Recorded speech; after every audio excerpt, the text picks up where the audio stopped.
On va parler d'un sujet vraiment crucial aujourd'hui, la santé mentale des jeunes. C'est une véritable crise. Et face à ce défi, une alliée un peu inattendue fait son apparition, l'intelligence artificielle. C'est une technologie qui promet de tout changer, de révolutionner les soins, mais qui en même temps soulève de vraies, grosses questions. Alors dans ce décryptage, on va explorer cette double facette de l'IA. Est-ce que c'est une sauveuse en puissance ou une nouvelle menace? Alors, voilà le programme. D'abord, on va prendre la mesure de la crise.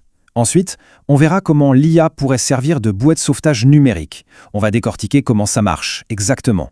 Puis, on parlera du prix à payer, parce qu'il y en a un. Et on terminera en regardant comment on pourrait construire une IA digne de confiance. C'est parti. Bon, première étape, la crise. Il faut commencer par les faits. La pression qui pèse sur les jeunes aujourd'hui, elle est immense. Et les conséquences sur leur santé mentale sont non seulement alarmantes, mais surtout, elles sont bien réelles. 65%. Voilà le chiffre qui fait froid dans le dos. C'est l'augmentation vertigineuse des hospitalisations de jeunes pour des problèmes de santé mentale. Et ça en seulement 10 ans jusqu'en 2022. Pour mettre ça en perspective, c'est une hausse beaucoup plus rapide que pour n'importe quelle autre raison d'aller à l'hôpital. On parle donc d'une véritable urgence là. Et ce chiffre global, il cache une réalité encore plus inquiétante quand on regarde de plus près. Il y a un groupe qui est particulièrement touché, les jeunes filles, entre 11 et 15 ans. Pour elles, les admissions à l'hôpital ont plus que doublé. C'est énorme. Ça montre bien qu'elles sont vraiment en première ligne de cette crise. Mais alors, pourquoi cette explosion? Les experts parlent d'une sorte de cocktail explosif. Il y a la pression à l'école, bien sûr, le choc de la pandémie qui a tout chamboulé, l'omniprésence des réseaux sociaux, l'anxiété liée au climat, et pour couronner le tout, un accès aux soins qui reste un vrai parcours du combattant. Alors voilà, les systèmes de santé traditionnels sont complètement débordés. Et c'est là qu'un nouvel acteur entre en jeu, l'intelligence artificielle. Et attention, on ne parle pas juste d'un petit pansement numérique, non, l'IA se présente vraiment comme une potentielle bouée de sauvetage. Et là, le changement de vision est radical. D'un côté, on a la thérapie classique, des rendez-vous de temps en temps qui dépendent de ce que la personne veut ou peut dire. Et de l'autre, on a la promesse de l'IA, un soutien continu, 24 heures sur 24, 7 jours sur 7, un soutien basé sur des données concrètes, objectives, et tout ça de manière privée, anonyme, directement sur son téléphone. Et attention, ce n'est pas de la science-fiction tout ça. Ces outils, ils existent déjà, ils sont là. On a des chatbots comme Wissa par exemple qui utilisent des techniques de thérapie bien connues. Des plateformes comme AirKick qui vont analyser des données pour suivre l'évolution du bien-être.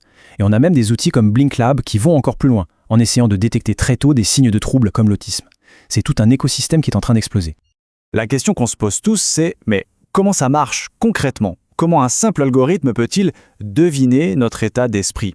Pour comprendre ça, il faut aller voir un peu sous le capot, plonger au cœur de la technologie. Alors, le concept clé, ça s'appelle le phénotypage numérique. Bon, le mot a l'air compliqué, mais l'idée est en fait assez simple. C'est comme si on créait un bulletin météo de l'état mental d'une personne, juste en analysant son empreinte numérique. En gros, l'IA va chercher des schémas, des habitudes dans la manière dont on utilise nos appareils tous les jours.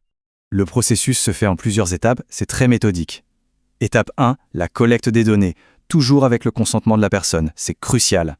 Ensuite, l'IA se met en mode détective. Elle va extraire les indices qui comptent vraiment. Après ça, les algorithmes entrent en jeu pour analyser tous ces indices et y trouver des corrélations, des schémas. Et c'est ça qui est fou. À la fin, le système peut lancer une alerte, parfois même avant que la personne elle-même réalise que quelque chose cloche. Et c'est là qu'on voit toute la puissance de cette technologie. Elle peut connecter des points qui, pour un œil humain, seraient complètement invisibles. Par exemple, le ton de la voix qui devient un peu plus plat, plus monotone. L'IA peut y voir un signe de stress post-traumatique. L'utilisation du mot « je » qui augmente dans les messages, ça peut être lié à un état dépressif. Le GPS qui montre que la personne sort de moins en moins, ça peut indiquer un repli sur soi.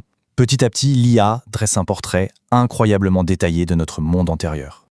Mais évidemment, cette capacité à regarder si profondément dans nos vies, ça a un prix. C'est là qu'on arrive à l'autre face de la médaille.